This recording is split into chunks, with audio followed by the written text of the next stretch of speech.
Hello everybody, this is ManuS and welcome back to another Artifact news episode. It's been quite a while since I done anything related to Artifact on the channel, but we just got another solid balance patch for items, so I wanted to talk about that since I haven't fully given up on Artifact yet. I just kind of like put it on the side and wait and see what Valve is gonna do to get people back into it, because there's not much point in playing it when there's not much going on, nobody's really playing it, but I still like the game at its core, and if there's any high-level competition qualifiers or stuff, or major changes happening in the game, I will definitely return to it, and we'll try to at least cover stuff like that in the meantime.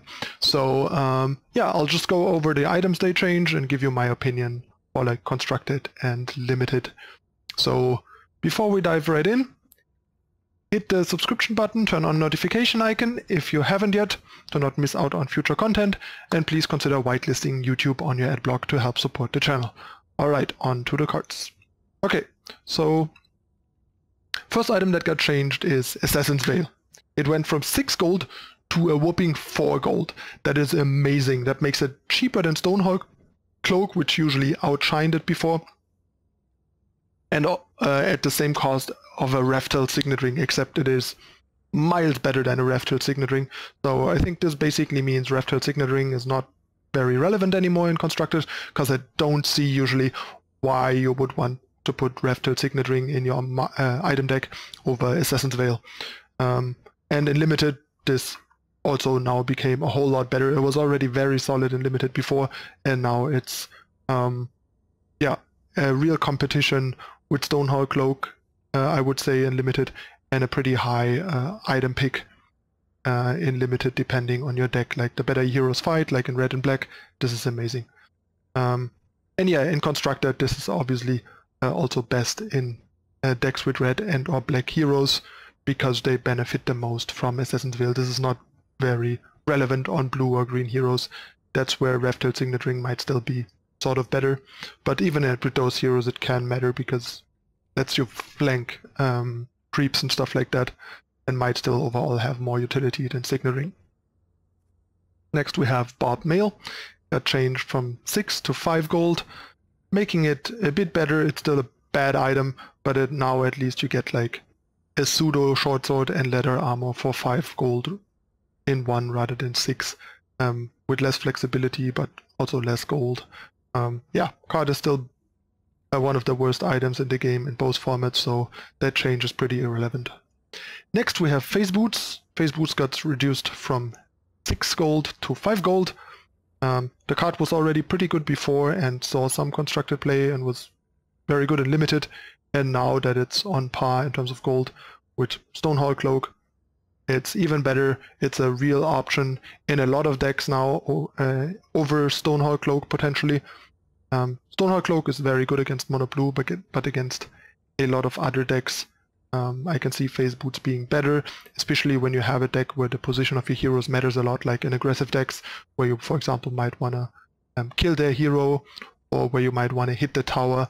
Phase Boots is just amazing, and even though it costs 1 gold more, I think it's still better than Assassin's Veil, because the swapping is just so much more flexible offensively and defensively than Veil. So I think it makes sense that Veil is 1 gold cheaper than Phase Boots. Was a bit weird that they cost the same, even though Boots was so much better in my opinion. In Limited, not a ton change, but the difference between 5 and 6 is not a small one, since 5 gold means 1 hero kill gets you the item, while before you also needed 1 gold from somewhere else, like from a creep, which wasn't always a problem, but could be one, for example.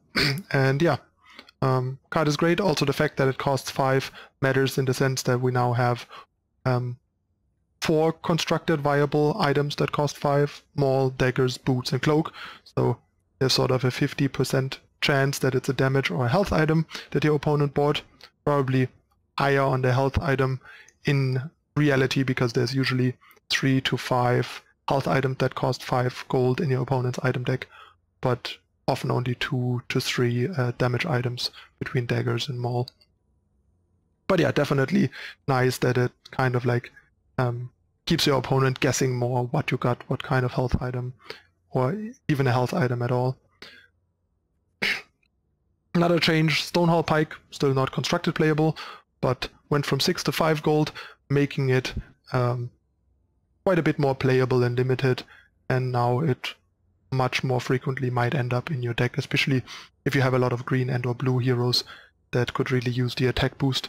It's not super impressive, but it is a decent item now compared to before. Then Stonehall Blade also got changed from 6 to 5. It was kind of absurd that they cost 6 when Stonehall Cloak, which was the best by far, cost 5. Now they all cost 5, that's fair. It's still not a great item, but it's a bit better. Next we have Broadsword. Broadsword got changed from 7 to 6 gold. Still not relevant to constructed, but I think it's much more playable in limited. Now it's still nothing exciting, but once again, in a deck with a lot of low attack heroes, I can see this making it in your item deck to round it out. Same happened to Chainmail. Card is still bad though, but at least slightly less bad. And Furline Mantle also got reduced from 7 to 6, which definitely makes it much more decent and limited now. And since you always want your 5 health items in your item deck, this is still gonna end up in your item deck a fair share, and now is a much more manageable and has a better gold rate than it used to have. Next we have Keenfolk Musket, also got changed from 7 to 6 gold. A pretty sweet change for limited, not a constructed card though. Card was a bit expensive for what it did before, but still was quite nice doing what it did. And now for 6 gold, that's much more affordable and especially helps the low gold generation decks in draft, like blue-green for example. So yeah, a nice change here for limited. And next we have Blade of the Vigil, got changed from 2 cleave to 4 cleave, making this actually pretty good in limited now. It was very marginal before, but I think now with cleave 4, it gives some decks some real potential to kind of blow a hole in the enemy lines and help you control a bit wider boards nicely. So yeah, cleave 4 is quite a lot. Next we have Obliterating Orb, got changed from 10 to 9. Card is a potential one-off in some cases in constructed decks. Going from 10 to 9 is definitely nice, not a big deal, but cheaper is always better. Same happened to Red Mist Maul, might also make it a bit more of an option in constructed. 9 is still a lot of gold, but Siege 5 is some really nice reach. And yeah, same in limited. Gets more playable, was already decent before, is a bit better now. Then we have another big change, Cloak of Endless Carnage. It went from 13 gold to a whopping 10 gold. That's pretty amazing. The card was way overcosted before, and now is affordable. It's still 10 gold is still nothing to sneeze at, but yeah, Swim made a decent point of this being pretty interesting in blue decks where you kill a lot of your own creeps with Revelation at any cost and that sort of stuff. And yeah, could be an interesting way to draw cards, and also is an interesting card to exist in the future with decks that just want to draw extra cards and have ways to kill their own creeps, for example. So yeah, this is a card to definitely keep in the back of your head for certain decks. Then we have Ring of Tarask, got changed from 12 to 10 gold. Card is still only a limited card. Regeneration is not very relevant in constructed, since constructed is less combat focused than limited. But in limited, the card definitely got a whole lot better. It's much more decent now as a 5th health item if you really need one, or just as a solid secret shop buy in some cases to make one of your fragile heroes super tanky, for example. Yeah, card was very overcosted and now has a pretty reasonable price tag. Then they also changed the big items, Cape, Blade Mail, and Claymore. Cape and Blade Mail got changed from 15 to 12, which makes sense. Past a certain point, additional health and additional armor have kind of diminishing returns in the sense that they don't really do that much anymore, while attack scales better against at least opposing towers. And opposing heroes. So Claymore got changed from 15 to 14 only, but yeah, still makes it a bit better option in limited for like payday strategies and stuff. It's a minor change here. These two are not very good, but a bit more, like especially Hero's Cape is a bit more affordable as you could shop by if you have some gold lying around and need a health item to make one of your heroes unkillable, kind of in the same vein as Ring of Tarask. It's a worse Ring of Tarask, basically. Limited, I would say. And yeah, that's all the changes.